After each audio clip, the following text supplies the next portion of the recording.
Assalamu alaikum and good morning. Welcome to the final day of the IsDB annual meeting, and thank you very much for attending this important session, which is the financing the middle corridor of the resilient transport and trade. For the opening remarks, I'm glad to welcome Mr. Rahman Himmatov to please come forward. He's the Deputy Minister for Digital Development and Transport for the Republic of Azerbaijan. Please welcome. Thank you.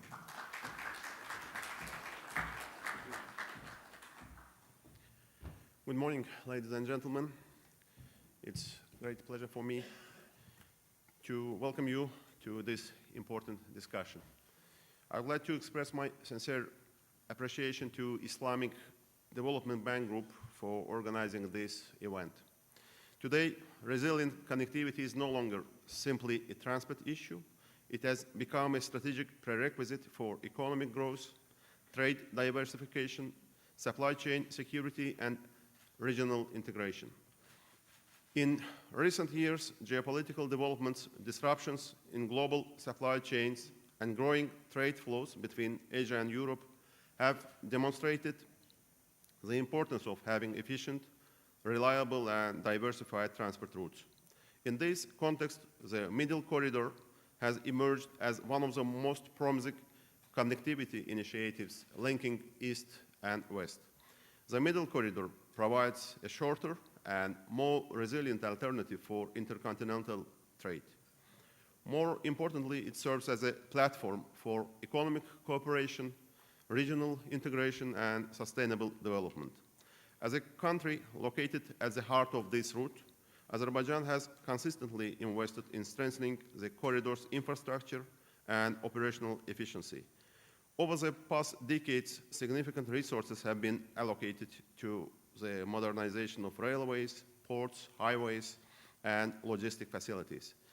Strategic projects such as Baku-Tbilisi-Kars Railway, the Port of Baku, the Alat Free Economic Zone, and the ongoing development of the Zangezur Corridor and the expansion of multimodal logistics infrastructure have significantly enhanced the capacity, resilience, and competitiveness of the Middle Corridor, and will continue to support its long-term growth and sustainability. These efforts are already yielding tangible results. In 2025, transit cargo volumes transported through Azerbaijan reached 14.3 million tons, representing a 2.5-fold increase compared to 2019. The Middle Corridor accounted for approximately 5 million tons of this volume. Even though these figures confirm the corridor's growing importance, they also highlight the need for more coordinated and prioritized development of transport infrastructure across the corridor, creating opportunities to harness and potentially becoming economic hubs and capturing greater value-added revenue. While coordinated infrastructure investment remains a key prerequisite, the full potential of the Middle Corridor can only be realized through parallel progress in digital and soft connectivity measures. A major step in this direction is the implementation of single window information system established under the presidential decree last year. These initiatives are designed to integrate transport operators, ports, customs authorities, and other stakeholders into a unified digital ecosystem, enabling paperless procedures, real-time cargo tracking, and seamless information exchange. To fully realize this vision, Azerbaijan is accelerating major infrastructure projects to strengthen the Middle Corridor and the resilience of the entire transport ecosystem.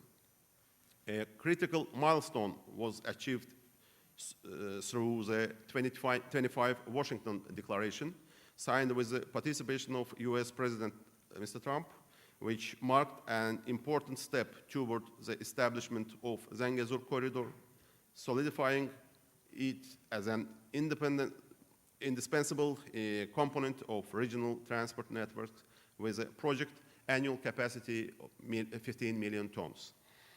Concurrently, Azerbaijan is advancing several large-scale infrastructure initiatives, such as Port of Baku's second phase expansion and scaling up capacity handle to 25 million tons of cargo and 500,000 TEU annually.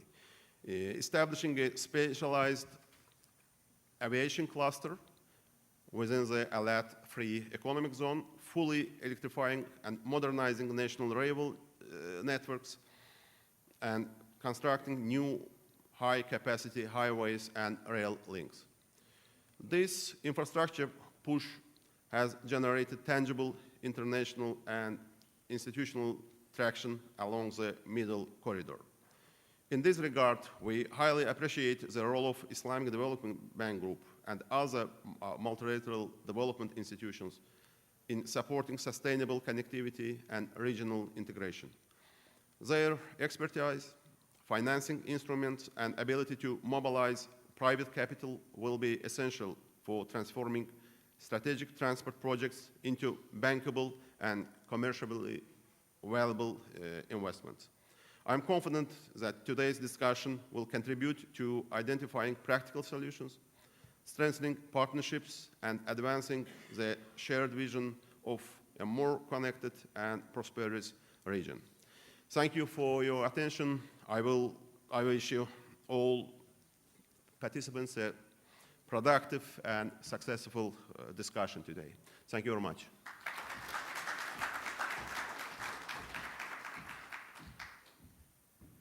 Thank you very much, His Excellency Mr. Rahman Humatov, for your opening remarks and to set the tone of this important side event. Now, I'm pleased to announce welcoming Ms. Sister May Ali, who is the Director for Cooperation and Capacity at the Islamic Development Bank, to please come on the stage and lead the session's moderation and invite the other panelists to the session. Sister May, please come over.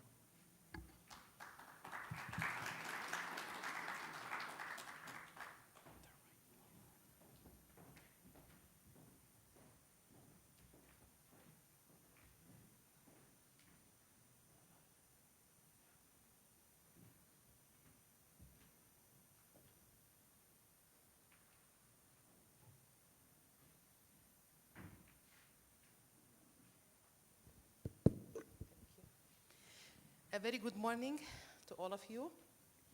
It's a great pleasure to be with you today and to be the moderator for the session in the very beautiful city of Baku. And I'm really grateful for the government and the people of Azerbaijan for your greater hospitality and for the excellent arrangement that made this annual meeting a success. So I will not talk about the Middle Corridor. His Excellency Mr. Rahman has spoken very well about the context and the achievement being done so far.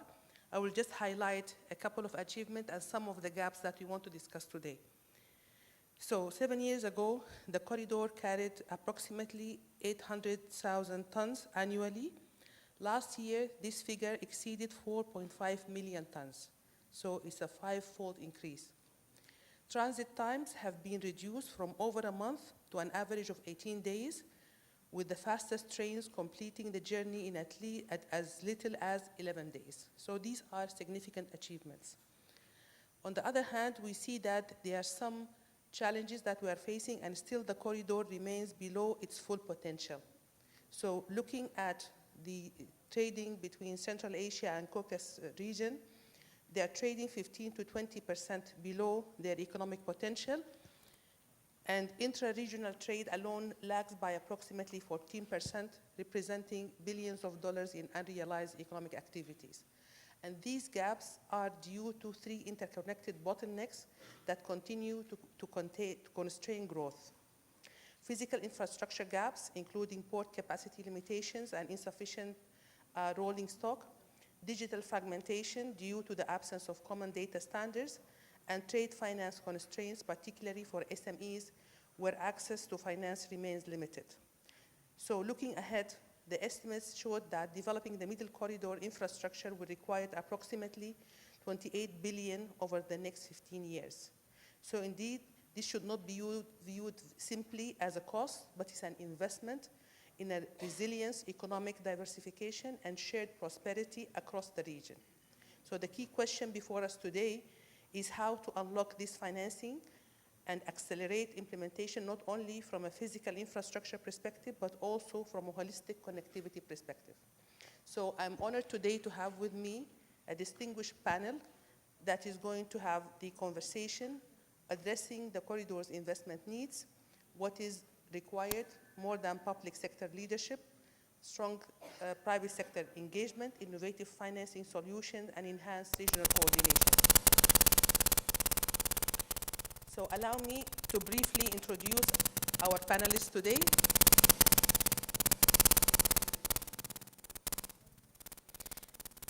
Mrs. Yang, Director General for Public Sector Clients, Region 2 at the Asian Infrastructure Investment Bank, where she oversees AIB portfolio and client engagement across key public sector markets in Asia and other regions, with a focus on infrastructure financing and sustainable development. Mrs. Yang, please join me in the podium. Dr. Zhong Wu, Director of Regional Cooperation and Integration in the Asian Development Bank, whose extensive experience in advancing cross-border connectivity will provide valuable insights on policy coordination, trade facilitation, and regional integration along the Middle Corridor. Dr. Yang. Mr. Ayumi Konishi, Senior Advisor to the CEO of MCDF, the Multilateral Cooperation Center for Development Finance, and former ADB Director General, bringing deep experience in Central Asia connectivity and regional integration, including perspectives on project preparation and capacity development. Last but not least, Mr. Nazim Noordali, the Chief Operating Officer of the ITFC, responsible for trade finance operation across ISDB member countries, with a particular focus on supply chain finance.